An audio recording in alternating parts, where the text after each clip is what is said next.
The initials DP stand for displaced person, a position approximately 60 million people in Europe found themselves in after the Second World War, including some 2 to 3 million Ukrainians.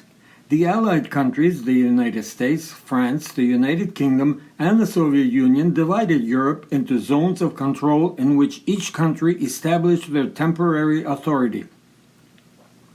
It was in these zones that DP camps were established.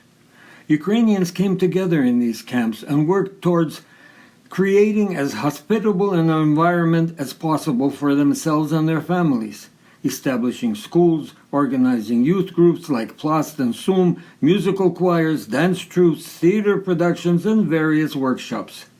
Publication of books, newspapers, and periodicals was an important aspect of developing an active literary camp life. Classes provided opportunities for the camp's inhabitants to study English and acquire many different skills such as leatherworking, tailoring, dressmaking, and woodworking. Both Orthodox and Catholic churches were established. DP camps had their own police forces and administrative councils and effectively evolved into whole Ukrainian towns. My DP story, a current exhibit at the UCRDC, showcases the individual experiences of several such displaced persons following their journeys westward as they fled the occupying forces. Many hardships and difficult situations were encountered. In the words of one of the young girls, "Many things happened on the way. Our dog was killed by a German army truck.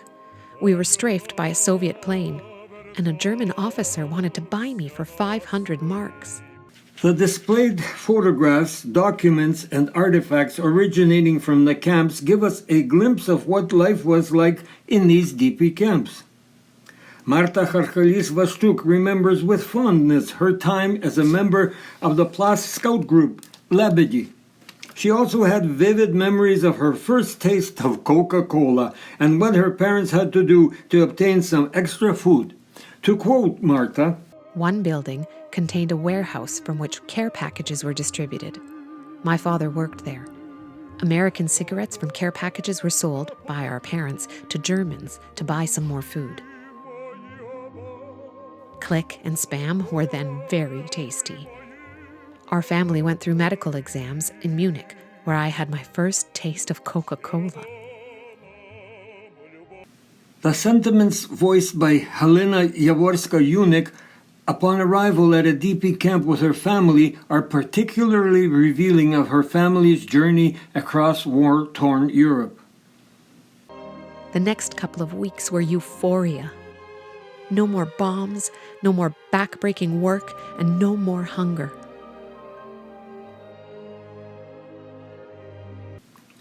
Iraida Labid-Vinicka looks back on her time in the Mittenwald DP camp with fond memories.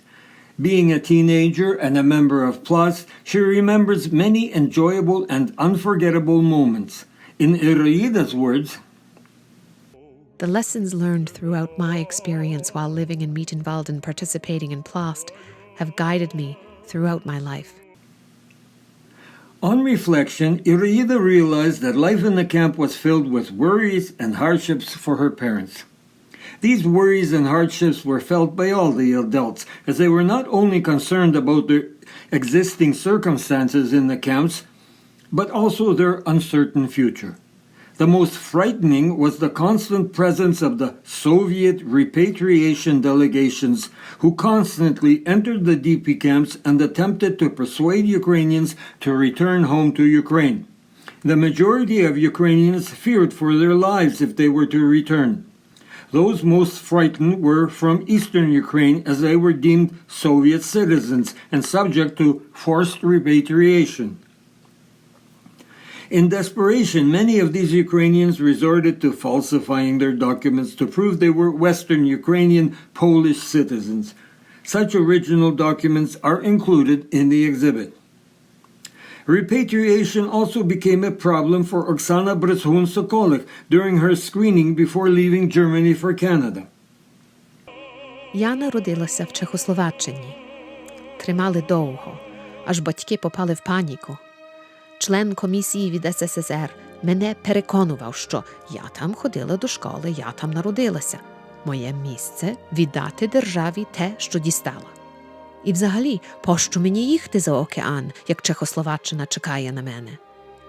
Нарешті я перемогла і вичерпана прийшла до рідних.